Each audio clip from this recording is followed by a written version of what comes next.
that we are ready to go. I would like to welcome all of you to the 31st in a series of Zoom lectures sponsored by Congregation KINS.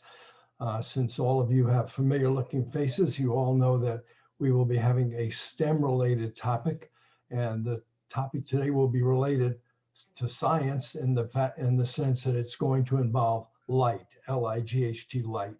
Our speaker today is Rabbi Noah Goldstein, and his topic is Before There Was Light, Old Problems in Hilchos Shabbos. As did many of the YU Kollel members, Rabbi Goldstein studied in Israel for 2 years, where he attended Yeshivat Har Etzion. Upon his return, he attended Yeshiva University, received his ordination from REITs, received a BA degree from Yeshiva College, and a Master of Arts degree in Medieval Jewish History from the Bernard Revel Graduate School of Jewish Studies. He also is a fellow in the very high-level Wexner Kollel at Yeshiva University, while simultaneously serving as a resident scholar and then as assistant rabbi at the Jewish Center on Manhattan's Upper West Side. He also taught a weekly Talmud Shir to students in the Columbia and Barnard Hillel for several years. Currently, Rabbi Goldstein is a Rosh Beit Midrash of the YU Torah Kollel Mitzion here in Chicago. He has published a number of articles on Jewish law and has edited several volumes of Talmudic scholarship. He and his wife Alexis and their 2 children live right here in West Rogers Park. And I'd like to welcome him again. This is the second presentation. Any of you in the audience may feel free to unmute yourself at any point in time to ask a question. And I will also give you another opportunity at the conclusion. So now, it's now my pleasure to turn the program over to Rabbi Noah Goldstein. Thank you, Dr. Karish. Before I begin, the shir today is, I don't know if it's sponsored, but the shir today is definitely brought to you by Peppermint Tea and my wife's Contigo mug. You hear my voice is not in the best shape. So I'll try my best and we'll get as far as we can go. But if you can't hear me or anything, just raise your hand or something and I'll try to speak up a little more. We talk about technology and halacha. So it feels like whenever we have any of these conversations, it always seems like we're making life more complicated. These new innovations, these new issues that come up, how does the halacha deal with new reality X, Y, and Z? So I thought it would be nice for a change of pace to look at a topic where rather than make things more complicated, technology has actually made things a lot more simple. And for 1 week, we can appreciate the challenges that we used to have to deal with, which to a large degree we no longer do. As we'll see, that going through the topic, I think there are still a number of interesting areas which will shed light on, no pun intended. And the direct issue is going to be relevant to halacha l'maisa in a few ways, but to a large degree, this the shir this afternoon is going to make us appreciate electricity in a new way. When we think about what Shabbos was like before we had electric lights, so maybe the number one halachic problem that people know about, if you learn the Mishnayos in Shabbos, it comes up in the Mishnayos, the beginning of the Masechta, was the challenge of how people could learn by candlelight Friday night, because the oil lamps are of unpredictable brightness. They can flicker, they can begin to go out, the oil can begin to go down. Anyone who's ever seen, you think of what your dining room may look like late on, you come home from the Hanukkah party on Sunday night and you light your menorah at 10 o'clock, and everyone knows what that dark flickering, room looks like with one candle at the bottom with a little bit of oil left.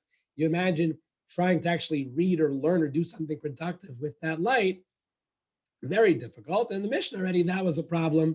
They didn't want people learning by candlelight because of the concern that you'll tilt the lamp to get a little bit of a better light.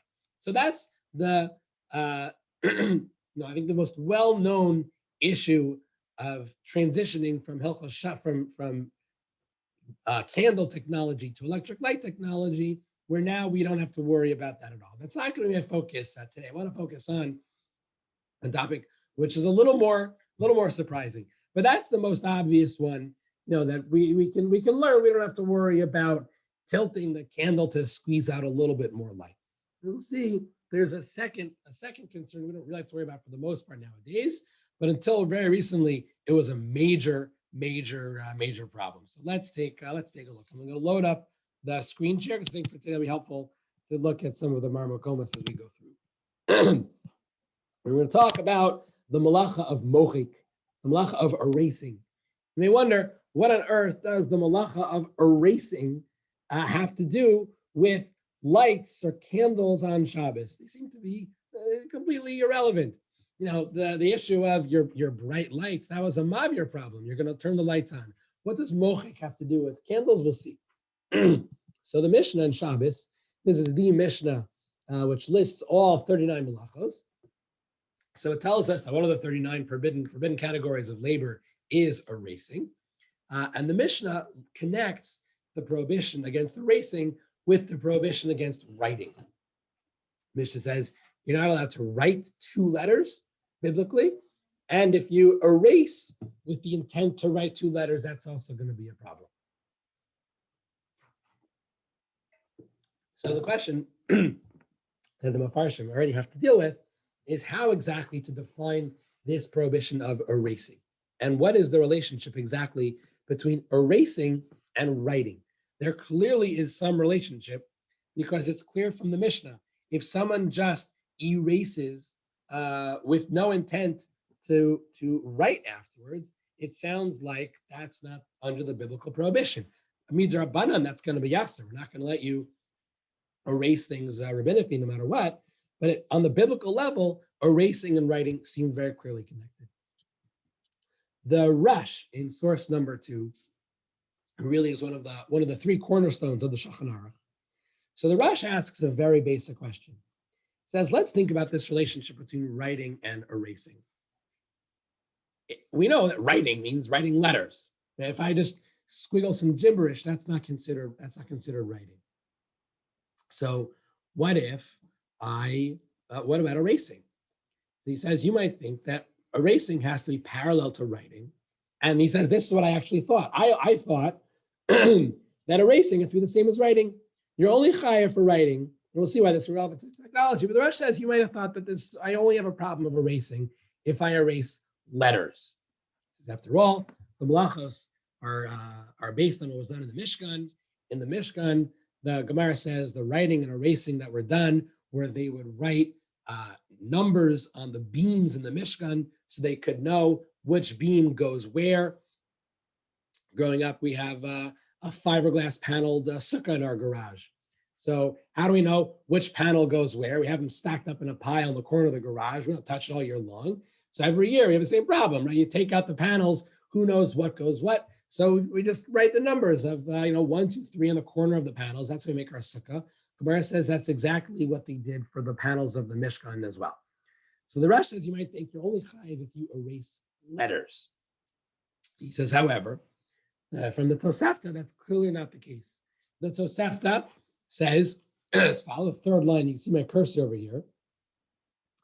Kasav Baf, someone wrote, V'nafla dio al sefer, ink, blotches of ink. Someone had we talk about the technology of nice, neat pens, but someone had an old style drippy quill and ink is blotching all over the paper. Umachko, and he erased the blotches of ink. Or shav al pinkas umachko, he has his tablet and some wax falls on it and he clears it away. Says the Tosefta, am yesh b'mkoma kedei lichtov shtei osios chayav. The Tosefta says, if you scrubbed away enough blotched ink or enough melted wax in order to write 2 letters, that's going to be a problem of mochi.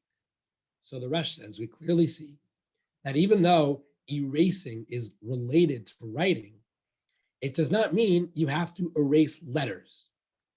What it just means is you have to erase something that can enable you to write.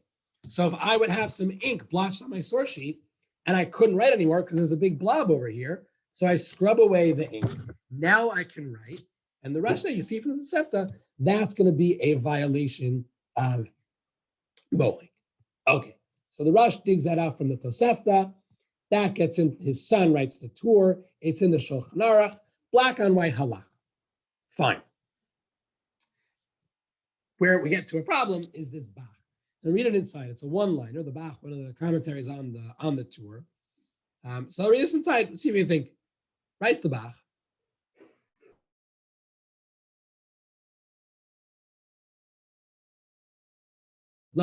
Since you're not allowed to scrub, Sarach Lizayer, you have to be very careful. Keshenotef Shava al Sefer.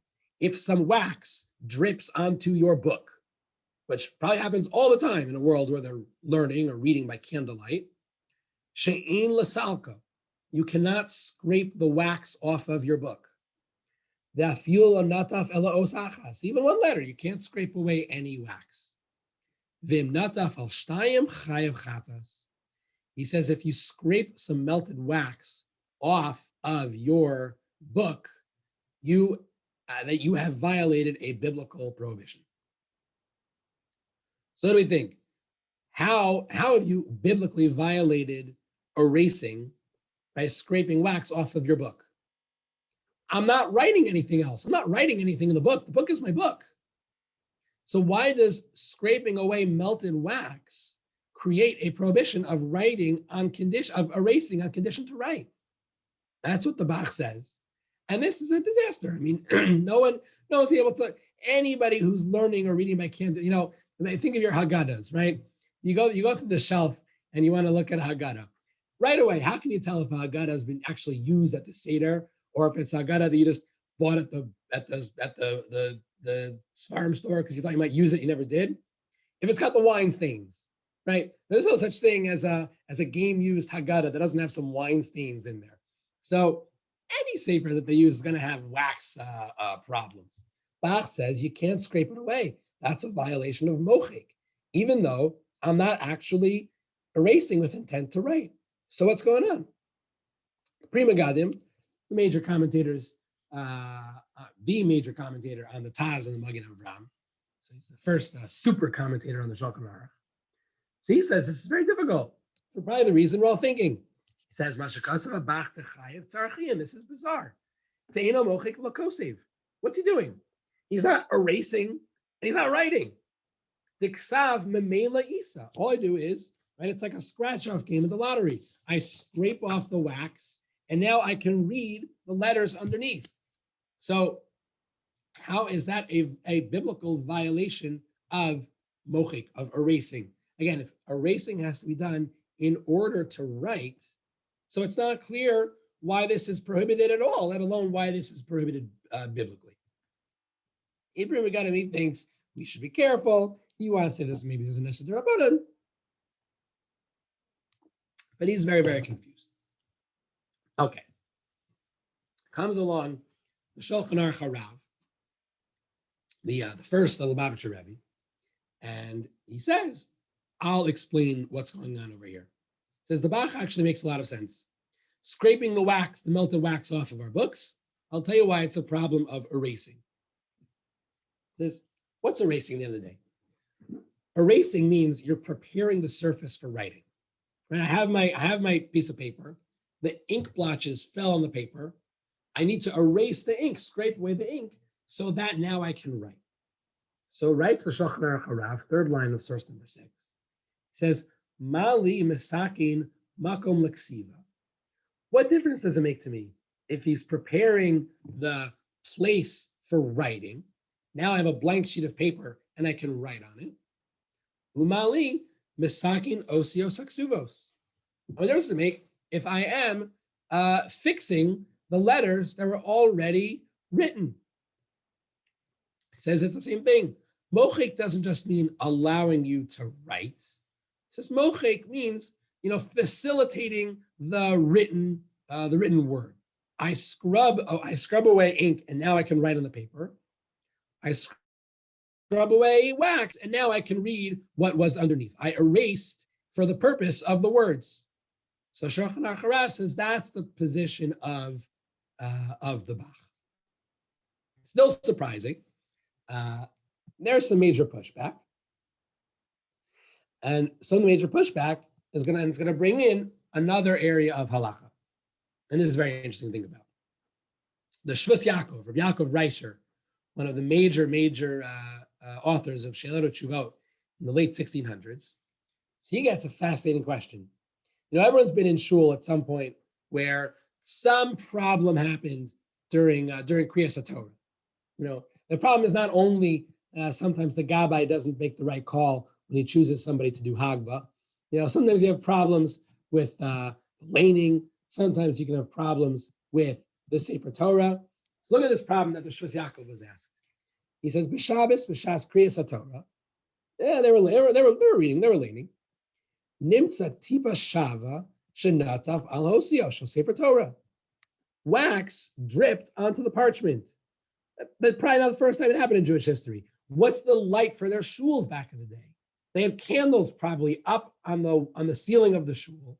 So a piece of wax drop fell from the candles, dropped onto the Sefer Torah, and now they can't read the letter underneath. Made them become claw. A problem we've never had to deal with. Right? But like, welcome to being a shul rabbi 300 years ago. Things you had to worry about back then.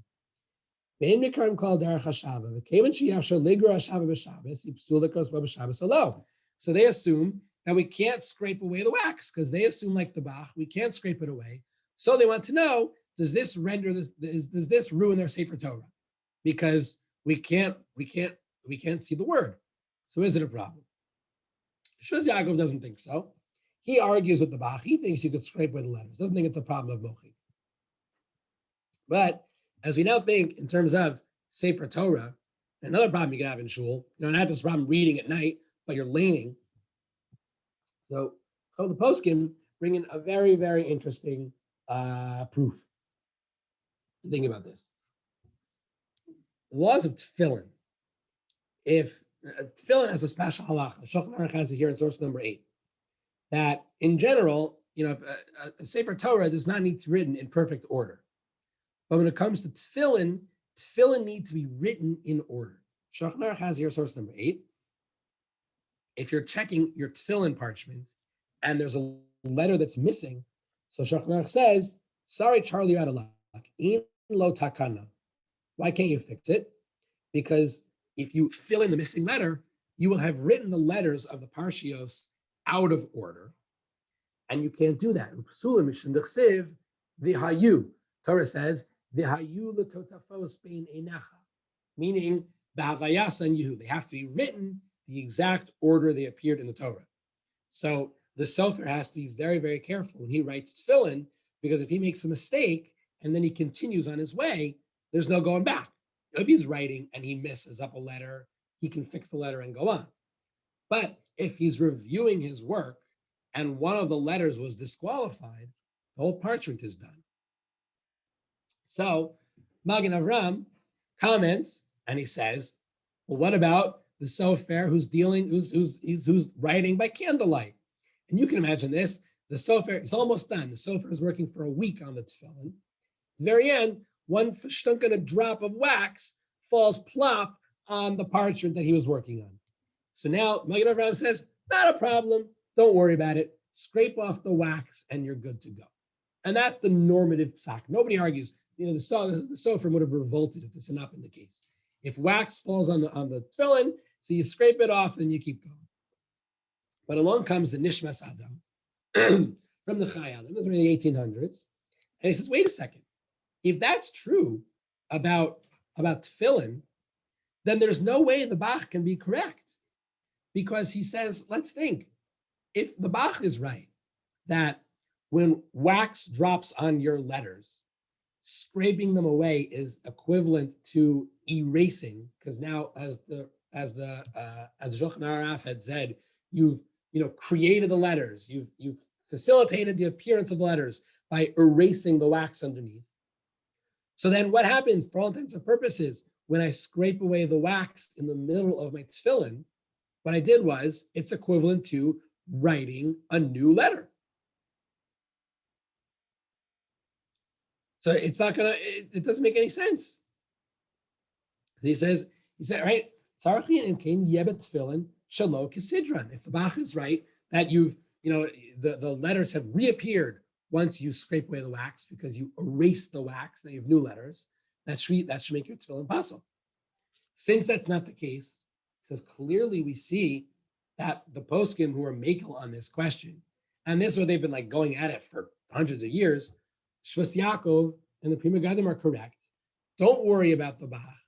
And just like you can scrape away your wax and not worry about having problems of it being your tefillin written out of order, so too you can scrape away the wax that falls onto your book in the middle of Friday night. You don't have to worry about a problem of that being a problem of mochik. So that's the standing debate. The Be'er Halacha Mishnah Brura collects this whole literature, a whole bunch of this literature, and he brings a couple of interesting perspectives for both sides. The side which wants to be lenient, the side of the Nishmas Adam, the side of the Shvus Yaakov. So he has a wonderful analogy to explain what this really looks like. He says, what happens at the end of the day when you scrub away the wax on top of your letters? He says, you're not writing letters from scratch. He says, what is this? Have a haksav besocho kiman de munach bekufsa.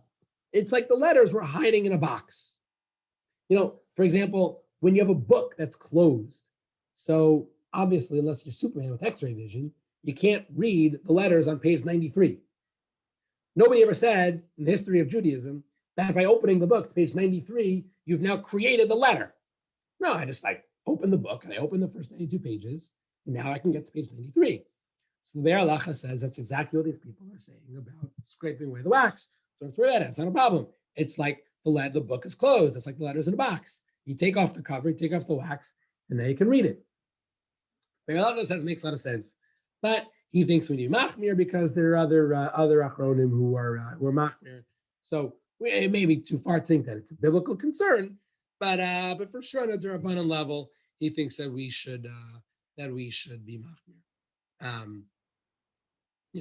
Points out the issue of tefillin. Okay, now where does all this leave all us? So far, some relief because there's this giant broigus that we never thought of till now. That don't have to worry about till now. But towards the end of the piece, so he does bring up one point that is relevant to our discussion. Look at this red line here on the bottom. It says V'da. According to the Achronim, who think that rendering letters visible, right, is a problem of mochik, is a problem of erasing, because as the Shulchan Aruch Harav said, facilitating writing is a problem, so facilitating the written word is also a problem. So he says, look at this, Huadin, kisheninbeku b'shava hadapin lahadadi b'makama osios l'sheizar shelo lafarkan zomizo. So we've all had this situation. Sometimes the pages of the book get stuck to each other.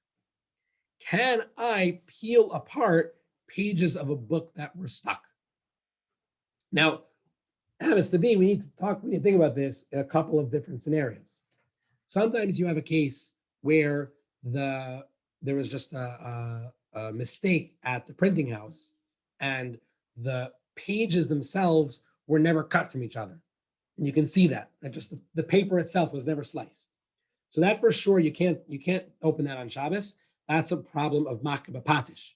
You are completing the book. You're doing the job that the publisher is supposed to do by slicing the pages from each other.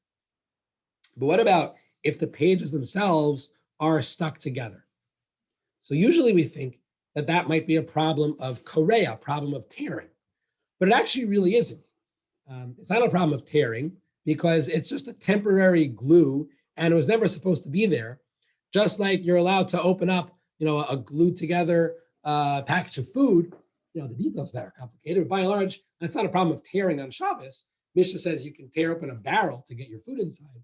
So tearing pages is not going to be a problem from that perspective either. But the Be'er Halacha points out that according to this Bach, if you're not able to read the pages because they're stuck together, so then because of this Bach, you are going to have a concern. Not a concern for ripping, but a concern for erasing, because I've now removed a blockage which renders the letters legible. So that's one point that Be'er Halacha makes that's relevant to us Halacha L'maisa. I'll make a couple of other points in a minute. Just interestingly, good for us to know for the laws of Kriyas Torah. So the Mishnah Brura, right, is in the short version of the Mishnah Brura. So he quotes this Bach, and he says, "Be careful not to scrape away the wax from your book." And he says, if it happens to your Sefer Torah, so you it's okay. We don't really think it's a problem. We're machmir for this Bach, but we don't really think it's a problem, right? We didn't disqualify the tefillin. So he says, since the Torah is kosher, so you read that word, the Baal Koreh will read Baal Peh. Baal Koreh has to read from the text of the Torah, of course. But if he reads the minority of the words, Baal Peh, if he reads a little bit by heart, that's not going to disqualify the read. And he quotes from one of the poskim that maybe between the aliyos you should go back and get a new Sefer Torah. But tircha the tzibura, we don't want to make the davening go too long, even pre-COVID. So we're not so concerned with this view of the Bach. We'll still allow you to continue laning. And if a little bit of it's read Baal Peh, that's okay in the halachos of Sefer Torah. So, we'll just maybe take a step back in terms of like basic principles that go into this whole discussion. And I'll talk about just a couple of lingering issues that are relevant, I guess, nowadays. So we've seen, thinking about the malacha of mochik, it is related to kosev. It's not just erasing things, but it's a little bit complicated because it's not erasing letters, right? And this debate between the poskim is it erasing to allow me to write, or is it, constructive removal of stuff to allow writing or to facilitate the letters that have already been written? That's the big fight that's happening here. We've seen this unique halacha by tefillin, that tefillin have to be written per, and then there's a whole problem. What happens if the wax drops onto his parchment? He's got to worry about that. We have the people in shul who have to worry about the Sefer Torah getting wax dripped on by from the candles above. Electric lights, one fell swoop. We can read our books Friday night. We can open our Sefer Torah. I don't have to worry about that. The sober doesn't have to worry. It solved a whole bunch of problems. Now, a couple of areas where this does come up, like the lingering relevant, the lingering remnants of this huge halachic discussion that are still around. So we saw the Mishnah Berurah quoted one that if you have a couple of pages of a book that are stuck together, you have to be very careful, because if they're sufficiently stuck together that you can't read, if you could get a good angle and you could read what's in there, then it's okay because it's not erasing. You can still read the stuff. But if it's really stuck together, then you have a problem of mochi because you're allowing yourself to read the pages. They also talk about this with benchers. And the one time I guess where you might have wax is on your bencher. People use it for Havdalah. So okay, fine, don't worry with wax over there. Scratch off games, right? You can't play scratch off lottery, or kids have any scratch off raffle stuff. So you can't scrape those away to see the letters or numbers underneath. That could be a problem of mochik. There's one extreme position that one of the English Sfarim has. I looked in footnotes and he admitted it was a little bit of a stretch, but he suggested, it's relevant, especially to me. I have a 4-year-old and a 2-year-old at home. So the 2-year-old is still in diapers. That's a project for this summer, work on that. But, we just got a whole package of Costco diapers. Better deal. Well, probably Costco diapers, one thing that they have like little pictures and cartoons all over the entire diaper. So when you close the diaper flaps, you now have concealed, you've covered up the lovely cartoons. So one of the Hilchos Shabbos farms suggests that a diaper like that, you really shouldn't use on Shabbos, because you're going to cover up the cartoon, and then you're going to change the kid. You're going to open, take off the adhesive flap. You'll reveal the previously hidden disguised cartoon, and that could be a problem of mochik. So he admits in the back this is a real stretch to be concerned about, because number one, you couldn't care less about the teddy bear that's being covered up by the flap, right? Number two, the flaps are designed to be opened and closed. They're not even glue anymore. Nowadays, if you look carefully, they're made out of Velcro, little tiny Velcro. So it's not even glued. It's just Velcroed, open back and forth. So that's like, I imagine the person, it's like you got very close to bringing that back to life. But by and large, it's halacha, which is very interesting and sheds conceptual light on the halacha, on what mochika looks like. There are a few lingering areas where it's relevant, but for the most part, it's one where, this Friday night, as we turn on our lights and look around our well-lit rooms, another reason to be appreciative for what that does for us. Okay, made it through without my voice totally giving out. So thanks, everyone. Hope you were able to hear me okay.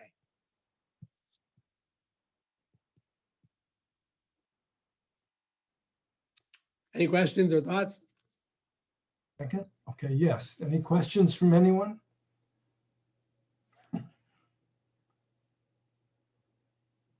Okay. Any questions? If not, then I thank you again for your very interesting presentation today. Thanks to all of you who tuned in to listen to it, and I hope that you enjoyed it. I'm going to do a little screen sharing right now to show you what's coming up for the next several weeks. So if you'll bear with me for one moment.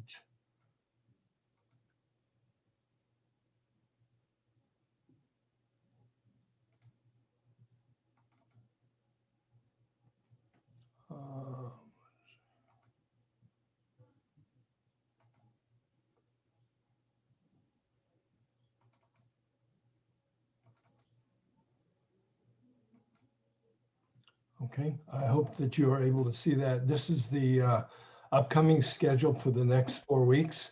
Next week, Dr. William Gewurtz, who has a PhD in a topic I never heard of before, mathematical logic, is going to give a scientific perspective of the Jewish calendar, which will be very different than the other calendar lecture that we heard several months ago.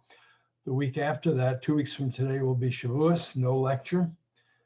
The week after that, Howard Karish is going to be speaking on the Holy Ark and the Luchos, by the numbers, the mathematical sizes of the Aron and the Luchos. And finally, on June 1st, Rabbi Aaron Kraft is going to be speaking on a topic. He hasn't finalized the topic yet, but it's going to be halacha and genetics. So hopefully you will all tune in for those. And there are more lectures to be scheduled after that. There are several other speakers who are interested in doing so. And so, as always, we will keep you posted with Likutei Pshatim and emails throughout the week. Any last moment questions for anyone, from anyone?